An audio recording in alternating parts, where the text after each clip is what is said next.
दीपावली आने वाली है और दीपावली पे पूरे देश में अलग अलग जगहों पे अलग अलग तरीके से दीपावली मनाई जाती है। कहीं रंगोली बना के मनाई जाती है तो कहीं पटाखे छुटा के मनाए जाते हैं। लेकिन एक चीज़ हमेशा कॉमन होता है दीपावली में कि हर जगह दिए जलाए जाते हैं। तो दिए क्यों जलाए जाते हैं, इसके पीछे एक बहुत बड़ी मान्यता है कि भगवान श्री रामचंद्र जी रावण को मार के अयोध्या में वापस आए थे, तो अयोध्या वासियों ने दीप के दिए जला के उनका स्वागत किया था, इसलिए दीपावली पे दिए जलाए जाते हैं। तो ऐसे 5-6 मान्यताएं हैं जो हम आपको बारी बारी से बताएंगे।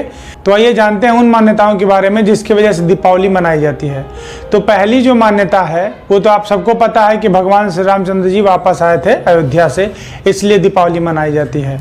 माना जाता है कि जब भगवान राम रावण को मार कर या उसको हरा कर 14 वर्ष का वनवास पूरा करके अयोध्या लौटे थे, तो नगर वासियों ने पूरे अयोध्या को रोशनी से सजा दिया था और यहाँ से ही भारतवर्ष में दीपावली के त्यौहार की चलन शुरू हो जाती है और इसी वजह से पूरा भारत दीपावली का पर्व मनाता है। तो ये तो मेन धारणा है कि भगवान श्री रामचंद्र जी अयोध्या लौटे थे, लेकिन और भी मान्यताएं हैं, उसको हम आपको बताने जा रहे हैं।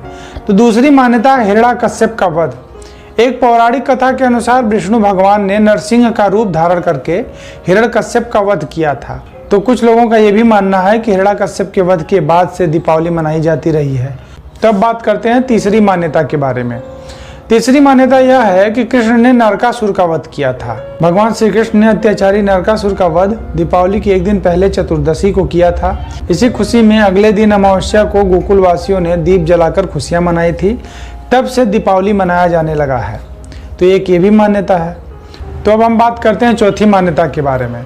चौथी मान्यता के बारे में कहा जाता है कि महाकाली ने शक्ति का रूप धारण किया था। राक्षसों का वध करने के बाद भी जब महाकाली का क्रोध कम नहीं हुआ, तब भगवान शिव स्वयं उनके चरणों में लेट गए और भगवान शिव के शरीर स्पर्श मात्र से ही देवी महाकाली का क्रोध समाप्त हो गया था।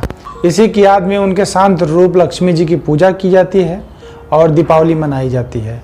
इसी रात इनके रौद्र रूप काली की भी पूजा का विधान है। पांचवी मान्यता या अवधारणा यह है, पौराणिक ग्रंथों के अनुसार दीपावली के दिन ही माता लक्ष्मी दूध के सागर, जिसे केसर के सागर के नाम से भी जाना जाता है, से उत्पन्न हुई थी। साथ ही समुद्र मंथन से आरोग्य देव धन्वंतरी और भगवान कुबेर भी प्रकट हुए थे। तो इनकी पूजा की जाती है और खास करके लक्ष्मी जी की पूजा की जाती है। तो इसकी वजह से भी लोग मानते हैं कि दीपावली की पूजा की जाती है। तो ये थी पांचवी अवधारणा। ऐसी बहुत सारी अवधारणाएं हैं या मान्यताएं हैं जो हमारे देश में माना जाता है और ये कहा जाता है कि इसकी वजह से दीपावली मनाई जाती है। तो आपको कौन सी अवधारणा अच्छी लगी या आपके पास कोई और अवधारणा है या मान्यता है कि इसकी वजह से भी दीपावली मनाई जाती है, तो आप कमेंट करके जरूर बताएं। और अगर वीडियो अच्छा लगा हो तो लाइक करें। और इस बार जिस दिन दिवाली है या धनतेरस है, आपको डिस्क्रिप्शन बॉक्स में सारा इन्फॉर्मेशन मिल जाएगा। तो आप जाकर डिस्क्रिप्शन बॉक्स को चेक कर सकते हैं। आपको ये पता चल जाएगा कि दिवाली कब है, धनतेरस कब है, कब पूजा का विधान है, सब कुछ आपको डिस्क्रिप्शन बॉक्स में मिल जाएगा। तो आप जाके चेक कर सकते हैं। चैनल को सब्सक्राइब करना ना भूलें। तो फिर मिलते हैं नेक्स्ट वीडियो में।